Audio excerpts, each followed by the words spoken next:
The first thing Marcus noticed was the stench. A thick, rotten odor that clung to the air like mildew in a forgotten basement. It wasn't just the smell of death, but something far more pungent, like meat left out to rot in the summer heat. It filled the space like a physical presence, wrapping around him, making it hard to breathe. He'd been a detective for nearly a decade and had encountered more than his share of bodies. But this was different. This wasn't just decay. It was something else.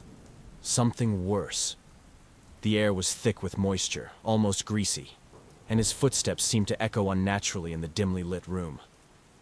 His flashlight flickered, casting long, distorted shadows across the peeling wallpaper that hung from the walls in ragged strips, as if the room itself had tried to claw its way out of the horror it had witnessed. The blood spatter wasn't random. It stained the walls in great arcs, splashed in patterns that seemed deliberate, like some macabre Rorschach test. It was fresh, wet, and glistening under the beam of his light, almost black in the dim glow. And then, there in the middle of the room, a body. Or what was left of it. Skin. That's what made this crime scene unlike any other Marcus had seen. The victim had been stripped of their skin, leaving behind a raw, glistening husk of muscle, tendon, and bone. It wasn't a violent, frenzied removal. No. This was surgical. Methodical. The skin had been peeled away in one piece, like a suit, leaving only the slick gleam of exposed muscle. Every fiber, every sinew, was visible in grotesque clarity. It shimmered under the weak light, a ghastly red landscape of open flesh and glistening tendons. The victim's face, or what was left of it, was a twisted, horrifying mockery of humanity. The skin had been stripped cleanly from the skull, leaving behind a grotesque mask of muscle, bone, and sinew. The eyes were still open, bulging, the whites yellowed and bloodshot, locked in an eternal, wide-eyed expression of sheer, unadulterated terror. Where lips had once been, now only a ring of teeth remained, the gums pulled tight, exposing more of the jawline than any human should ever see. Marcus forced himself to keep breathing, but the stench was so thick he could almost taste it. His stomach twisted violently, and he fought the urge to gag. His throat felt tight, like something was crawling up from his stomach, clawing to get out. His flashlight flickered again, and for a moment, he thought the body moved, but it was just his mind playing tricks on him, bending under the weight of the horror. This wasn't rage, Marcus thought, his stomach churning harder with each second. This is art to them. His partner Cassidy stepped into the room behind him, and he could hear her sharp intake of breath, followed by the sound of her boots sticking to the floor as she stopped dead in her tracks. "Jesus Christ," she whispered, her voice trembling. "What kind of monster?" "Not a monster," Marcus cut her off, his voice flat, trying to steady his breathing. "A collector." They had been chasing a shadow for months, a string of brutal killings in the outskirts of the city, each victim carefully selected, each death more grotesque than the last. But this skinning, it was new. The collector, as they had dubbed him, was evolving. This wasn't just about murder anymore. This was about possession. Cassidy stepped closer to the body, careful not to touch anything, though her trembling hands betrayed her calm facade. Her eyes scanned the room, trying to find any sense in the madness, but there was none to be found here. "Why skin them now?" she asked, her voice barely audible. "What's the message?" Marcus crouched beside the corpse, the oppressive heat in the room making his clothes stick to his back. The floor was slick with blood, tacky and warm under his fingers, as he carefully avoided stepping into the larger pools. He glanced at the victim's hands, frozen in rigor mortis, fingers twisted and splayed, as if the person had tried to claw their way out of their own skin in their last moments. Their nails were jagged and cracked, likely broken off in their struggle. "It's not about a message," Marcus murmured, forcing his eyes away from the victim's ruined face. "It's about identity. He's not just taking their lives, he's taking who they are." The walls felt like they were closing in on him, the very air growing thick, oppressive, suffocating. The brutality of the scene was almost too much to take in at once, a sensory overload that assaulted Marcus from all sides. He could feel the weight of it pressing down on him, a suffocating, relentless pressure that made his breath come short, ragged. His throat tightened, and his pulse thrummed in his ears. The collector wasn't just killing these people, he was remaking them, stripping away their identity piece by piece, layer by layer. It was obsession, plain and simple, and that obsession was growing. Cassidy's voice was the first to break the heavy silence that had settled over the room. "You think he's wearing it, don't you?" Marcus didn't respond right away. He was staring at the windowsill now, his flashlight catching something in the dust, smudged fingerprints barely visible. But they weren't from the victim.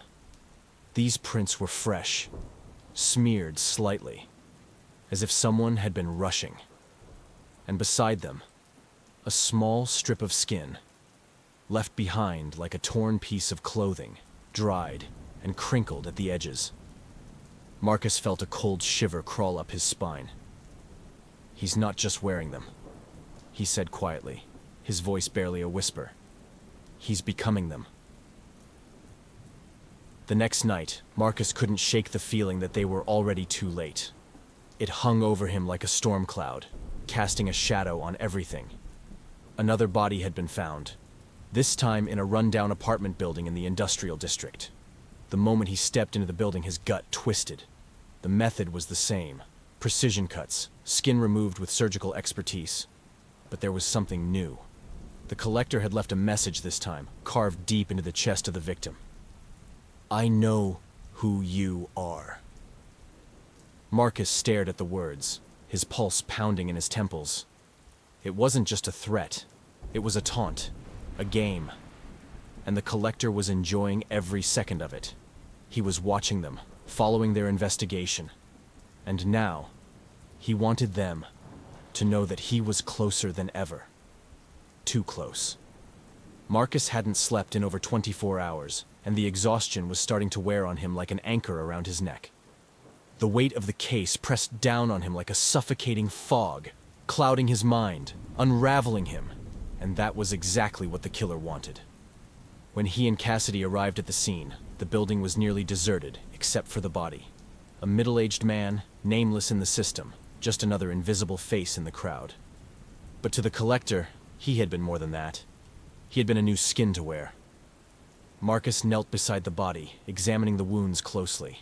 The cuts were as clean and precise as before. Whoever this was, they weren't sloppy. They took their time, enjoying the act of removing someone's skin as if it were nothing more than an old coat. Blood soaked the victim's exposed muscles, pooling underneath the body like a dark, viscous shadow. "We're dealing with a chameleon," Marcus muttered, his voice thick with disgust. "He's wearing these people like suits, walking among us, blending in." Cassidy swallowed hard beside him. He could hear it in the way her breath hitched slightly, the fear crawling up her throat. Then anyone could be him. That realization hit Marcus like a punch to the gut. The collector wasn't hiding in the shadows. He was out there, walking the streets, wearing the skin of his victims like some grotesque mask. He could be anyone. He could be standing right next to them, watching them as they hunted him down, one step behind the entire time. That night, Marcus went home, nerves frayed like the edges of an old, worn-out rope. He sat at his desk, staring at the crime scene photos, the brutal reality of it sinking in deeper with every passing second. He couldn't shake the image of the victims, the raw, skinless bodies. He imagined the collector slipping into the skin like a second layer, relishing the transformation, the control. He didn't kill for the thrill. He killed for identity. And Marcus couldn't stop the nagging question gnawing at the back of his mind. Why these victims? His phone buzzed, shattering the silence. It was a message from Cassidy. "Found something. Meet me at the old factory on 5th. You need to see this." Marcus grabbed his jacket, his heart pounding in his chest as he raced through the dark streets. He arrived at the factory, his breath coming in quick, shallow gasps. The place was desolate, abandoned long ago, but Cassidy's flashlight flickered in the distance, casting eerie, stretching shadows across the rusted machinery. "Cassidy?" Marcus called out, his voice swallowed by the vast, hollow space of the factory. His footsteps echoed off the walls as he moved deeper into the gloom. His flashlight beam trembled in his hand, sweeping over the rusting metal and rotting wood, illuminating the dark corners that felt too quiet, too still. Cassidy stood alone near the back of the factory, her flashlight held low. She didn't turn as he approached. The air around her was heavy, oppressive, as if the very walls were bearing down on them. Marcus's pulse quickened. Something wasn't right. "Cassidy, what did you find?" he asked, his voice quieter this time, his heart thudding harder in his chest. She didn't respond, her silhouette stiff, unmoving.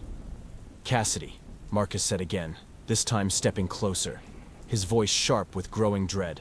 His breath caught in his throat as his light fell fully on her face, or what he thought was her face. It was pale, too pale.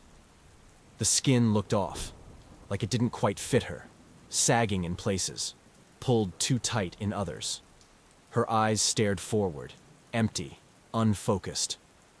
The closer he got, the more his blood turned to ice. It wasn't Cassidy's skin. A scream ripped through Marcus's mind, but his body was frozen, his heart thundering in his chest.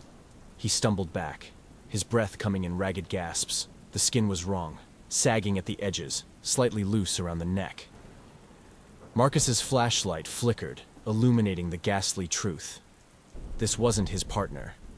This was a puppet, a corpse, draped in the loose, ill-fitting skin of Cassidy. The grotesque mask barely clung to the figure beneath it, as if hastily sewn on by the collector's monstrous hand. Thin seams of dried blood lined the edges where the skin hadn't been perfectly cut, and the dark, raw flesh beneath was visible in the gaps. Marcus stumbled back, his stomach twisting violently, bile rising in his throat.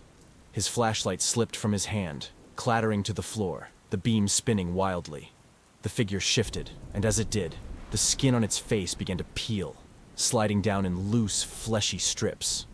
Beneath the mask, the raw, twisted visage of the collector grinned, a grotesque, sickening smile that stretched far too wide, eyes gleaming with sick joy. The collector stepped toward him, the wet squelch of blood-soaked skin echoing in the stillness of the factory. Each step it took was deliberate, methodical, as though relishing the terror it inspired. The folds of Cassidy's stolen skin hung loosely, trailing in wet streaks as it moved, leaving bloody footprints in its wake. The collector's voice rasped out, distorted and low. "I know who you are." Marcus's pulse pounded in his ears as the grotesque figure advanced, its grin widening, skin peeling away to reveal the grotesque, raw flesh beneath.